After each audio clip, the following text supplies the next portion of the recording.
زلف آشفته و خوی کرده و خندان لب و مست، پیرهن چاک و غزلخوان و صراحی در دست.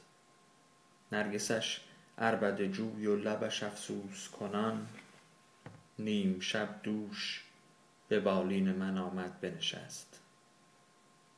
سر فراگوش من آورد و به آواز حزین گفت ای عاشق دیرینه من خوابت هست؟ عاشقی را که چنین باده شبگیر دهند، کافر عشق بود گر نشود باده پرست. برو ای زاهد و بر درد کشان خرده مگیر، که ندادند جز این تحفه به ما روز الست. آنچه او ریخت به پیمانه ما نوشیدیم، اگر از خمر بهشت است و وگر باده مست. خنده جام می و زلف گرهگیر نگار، ای بسا توبه که چون توبه حافظ بشکست.